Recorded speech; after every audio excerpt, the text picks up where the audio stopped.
You know, the Buckeye offense, Adam, aired it out in a big way. I would think after this game and after what we've watched, 8-0, that Julian Sayin would have to be one of the front runners for the Heisman, if not the #1 favorite. I mean, what we're watching out of this kid, the poise, 19 years old, had never played at this level before. We knew he was a great high school player. We knew that Nick Saban thought he was outstanding. But this kid, the way he has developed, and he's playing for the quarterback whisperer. Let's face it, if you're going to be developed, is there anyone better in the country to develop a quarterback now than Ryan Day? No, and I think that Julian Sayin is going to be very much his perfect product here. I think when Ryan Day looks back on his career, what he does with Julian Sayin and where he finishes off his career is going to be very much a model of what the Ryan Day coaching kind of, I don't know, camp looks like, if you want to call it that. Right now, what it looks like is having the Heisman favorite. He is the odds-on Heisman favorite now coming out of that game, which is saying something. I mean, it took all year long to get here, but finally the rest of the country has looked at all the talent and said there's one guy that continues to be consistent. It's ironic to me that preseason, all Ryan kept saying is, I just want consistency. Statistically speaking, there is no one more consistent than Julian Sayin, passing over 80% a game in the country that leads FBS. This game, what'd you say, 21 of 24? That's pretty unbelievable.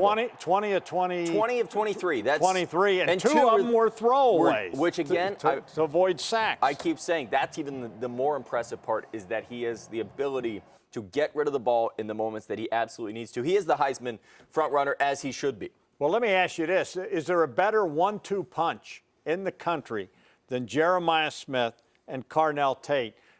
You know, I think those guys would make me look pretty good as a quarterback. I mean, he's playing catch with two special guys. And, Adam, it is now so neat to see, and Ryan Day talked about it, the way that, you know, with the heat being put on Jeremiah, that has opened up Carnell. Now they're opening up for each other. Pick your poison. Which one are you going to cover? Well, my favorite part is the big Jeremiah play of the day. They covered him. He was in double coverage, but at some point, Julian looked out there and said, I think I can still get it to him, and that's how good Jeremiah Smith is. Obviously, you saw the catch where it looks like he has Stickum on his hands, but this is the best 1-2 punch. There's no argument. Indiana has two very good receivers, but it's just not the same. These are two Buckeye that know how to go out there and make their own plays. That's the important part, because, yes, you can have great hands, but if you can't get open, there's nothing you can do about it. Both of these guys do that. Got a chance to talk to Carnell Tate after the game there, you did, Tom? Definitely, it feels great. We knew that game was going to be a matchup game. We knew, I mean, they were having all the troubles on offense, but defensively, they still had the same team from the beginning of the year. Great defense, great players, great offensive scheme. So, yeah, we knew it was going to be a battle on the offensive side. How about what we saw out of Julian? 20 out of 23, 316 yards, 4 touchdowns. Yeah, Julian's a great guy. He's very accurate. The coaches put him in a great position to do those things.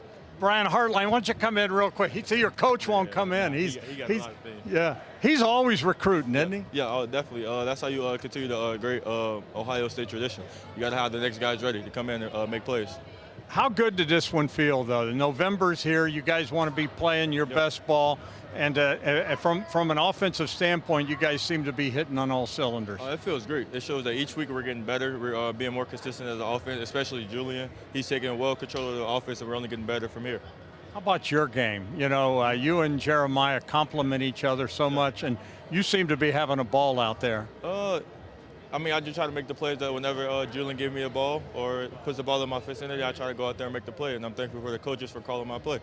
Yeah, he's special. Jeremiah's special. Julian's special. And you know what else? I think the running game is coming on at the right time. Bo Jackson had over 100 yards today, and one came on that big burst. We're so close to seeing that running back actually finally make a touchdown on a long run. It's been a long time since we've had an Ohio State team get this far in the season without that. The line, as you said, blocked very, very well in this game. Ryan was very happy with it. I thought there was a lot of open holes that Ohio State has to look forward to as they move forward here. Yeah, I thought the offense with a great performance, maybe the best performance of the year against the defense of this caliber. But what about the Silver Bullets? Giving up 14 points, all the points coming in the first half. They faced some adversity.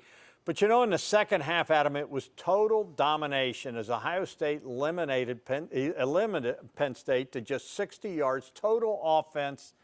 Matt Patricia pretty happy, though, with the adversity his defense faced in the first half. They made great adjustments at halftime, but we both know they're going to face some really big games, especially when they get in the playoff, and they need to face this adversity. They need to have to figure out how to come back from something. Well, you corrected yourself, but I think you used the right word there. They eliminated Penn State. I mean, there was a point there in the fourth quarter where they sacked Grunkemeyer, and they had 1 total yard with 9 minutes to go in the fourth quarter in that second half. But you're exactly right, Dom. The ability for this team to take that punch, I mean, it was really just about a 4-minute span. Penn State went out and scored. Penn State has 2 NFL running backs. I think we all saw that today. We know that. They went in, scored. If the fumble doesn't happen, then you probably go to half, at worst up 17-7, and you're not happy, but you'll take it. With the fumble, that's a quick change. That's really tough. That's a good learning lesson.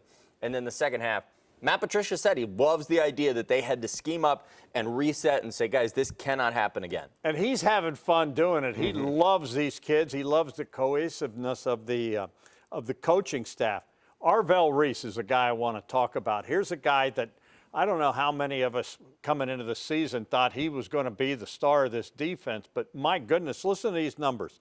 Reese had 12 tackles, led the team, 5 solos and a sack, and I think 3 tackles for a loss. This guy is, he's the next great linebacker. I talked to Arvell after the game for a quick minute, and I just told him, I said, I'm kind of scared of you, I'll be honest. He's just tall, he's scary, he just looks like an angry man that just wants to attack quarterbacks at all times. And that's what you want when you're looking for that next big star at Ohio State. As the best defender in the country, but it's been impressive to watch. And now it's almost ironic, Dom, that so often Jim Knowles talked about the jack position. That was what we talked about for 3 years.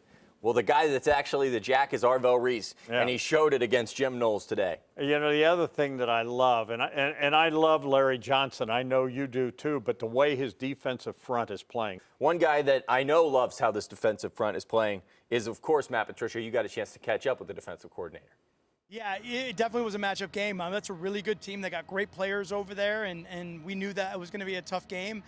They gave us a couple things that we hadn't seen before. You got 2 weeks to prepare for an opponent, so certainly there were some things in there we needed to get situated at halftime. But look, it's really great for us to have that. Give the credit to our players. We got great players. They do a great job of handling those situations. We went in at halftime, made a couple of adjustments, and then they came out and they played outstanding. So you just got to love to be around these guys. I mean, they're so much fun. They don't panic, and it's just like, hey, we're going to call this, dial some of this up. What do you guys think? They're like, let's go. So it's a lot of fun. How about the cohesiveness of this defense? Obviously, we see the players, but the way the coaching staff and everyone, and these kids are playing fast, and I don't know, the football IQ out on the field seems pretty high. It is. It's really high. They make adjustments. They recognize what's going on, and the coaches are unbelievable. We have a great coaching staff, and the players and the coaches, they work really well together, and, just you need that on game day. It's, it's supposed to be hard, and you're always going to have some challenges, and it was great to see all that come together today.